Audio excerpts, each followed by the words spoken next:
Now, we also need, according to the formula that we see here, we need xy. And x is the time. What is y? Demand. The demand. Very good. So x times y or xy is simply the x, precisely the time, x times y, time times the demand. So we take our variable x's, here are all the x's, 1 to 12, and here are our y's. So our demands given to us.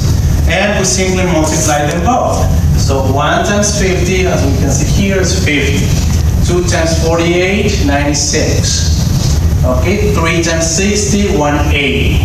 4 times 70, 280, and so on. So all the x's times all the y's, the corresponding values. And we get xy precisely. And here we have the totals for both.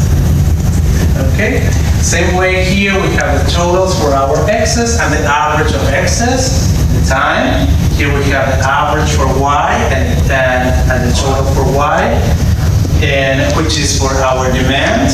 And those are the numbers that we will need for the formula to find our constant b. Okay, so as we can see, addition of xy, calculated over here. Where's the addition? In this cell, N18, right? So over here, as you can follow me in your screens of your computer, down here equals, if you put your cursor over here in the result, 1.30, and you will see here in your Excel sheets the formula. Follow the formula, addition of xy. Here is, up here is where we did the calculations of xy. Here. Addition of xy, we have it right here in cell N19 in your Excel sheets. Okay, so if we go back here to the formula, B equals 1.30, you can see cell N19, the total of xy, okay, minus n. What is n?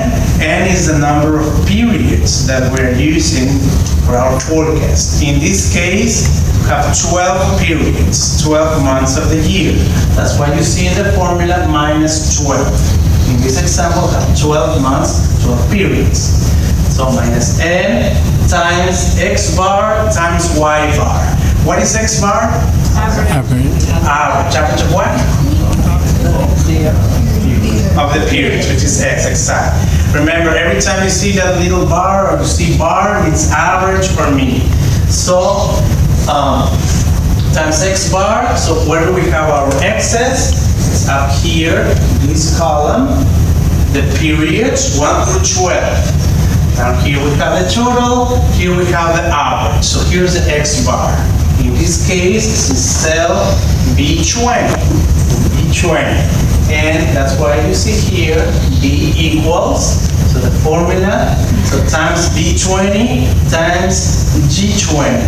So times X bar times Y bar. Y is what again? Demand. The demand.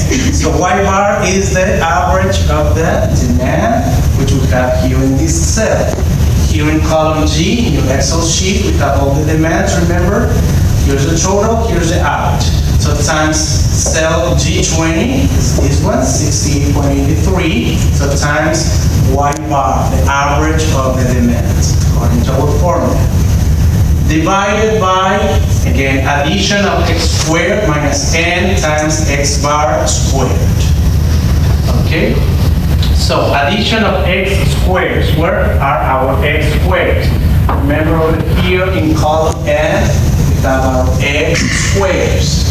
The addition of x squares is 650. Okay, so this is the number that we need to plug here in our formula. We go back to the formula. So you see that cell N19, again, N is the number of periods, so minus 12, because we have 12 periods, 12 months of the year, times x bar squared. So that's why you see here times B20, cell B20, times cell B20.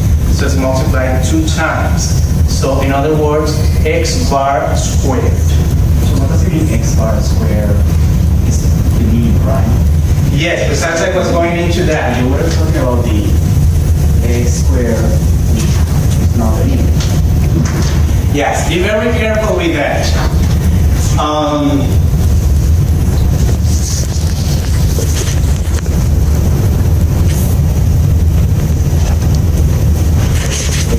Bar or a square.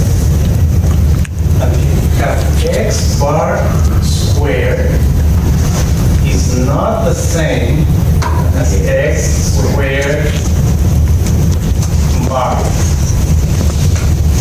Okay, so what we need here is x bar squared. So x bar squared.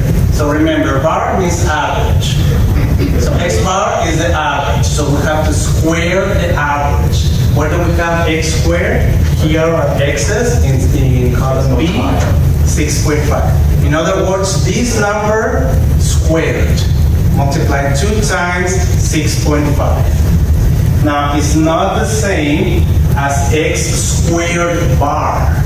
X squared bar will be the average of the x squares.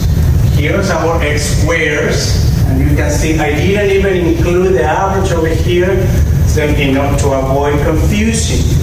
So in order to avoid confusions, I didn't even include that number. We don't need that number.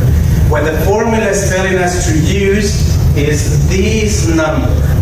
X bar squared. This is our x's, this is x bar, the average of x's, and we square this number. So 2 times 6.5. So remember, this is a common mistake in exams. Be very careful. X bar squared is not the same as x squared bar. Sounds very similar, just the order of the words can cause a great confusion. Very careful. Again, x bar squared is not the same as x squared bar. The one that we need is this one. Okay, that's why I didn't even include this one to avoid confusion. So this is the one we need. That's a common mistake in exams, so be careful. So we can use it every time? Pardon? Can we use it every time? For the exam, we won't have Excel, but we'll have a much smaller exercise so you can apply the formula. So just demonstrate that you know, so no need to do too long exercises. What interesting is that you demonstrate that you know, you understand, and know how to solve it. So unfortunately, the exam, we don't have. Okay, now that we have B, let's calculate A. It's much simpler. According to the formula, A equals y bar, again the average of y's, which is the demand, minus B, the constant that you just calculated right now, times x bar. So it's much simpler. So A equals y bar. What is y bar? We have y is the demand, which you have in your Excel sheets, here in column G. Here's the average, 68.33. So this number, cell G20, as you can see in the formula, minus B, you just calculated, which in this case is in cell Excel, F32, as you can see in the formula here, formula that we have calculated, times X bar. X bar, remember, here we have our x's, which is the periods of time. X bar means average, so the average of x's, or average of periods of time, 12 periods, 6.5, which is in cell B20, as you can see the formula times B20, and you obtain A. Okay? Very good. So any questions so far? Everybody, any confusions? I have a question regarding the climber. Yes. Is it going to be 2 parts again? Like Yes. Yes. Same multiple style. choice and the problem? Same style as the ninja. Yes. All right. So now I'm going to show you. When you have large amounts of numbers, or you're doing this in your own companies, obviously you can use, and you should use Excel. So how to calculate the constants A and B in 2 seconds using Excel. So I'm going to put it right here next to it. B equals 1.3077. When you use Excel, you can go up here. here to the menu formulas, insert function, okay, and it tells you type your brief description of what you want to do, and then click go. Remember, B was the slow. So you type slow, and you keep go, and you choose, actually the first choice is slow, so you keep OK. Now it's asking you, as you can see, enter your known Ys, enter the demand. So if you click here in this red button over here, allows you to enter all the Ys. Now you highlight all the Ys, the demands for all the months, enter. Now it's asking you enter all the known X's. The known X's, which as we know is the periods, 1 through 12. So again, click in this red button that you see here, and then highlight all the periods, the 12 periods in this example. Those are the X's, enter, and OK. And voila, you know that we have found the same number, 1.3077, 1.30769, 1.377, the same number. In 2 seconds using X, you have found your variable B. Now for variable A, very similar. I'll put it right next to this one that we just calculated. So using Excel, you should do this when you have large numbers to use. Again, you go to the main menu, formulas, insert function, type a brief description of what you want to do, and this time you want to find a variable A, which is the intercept. Very good. So you type intercept,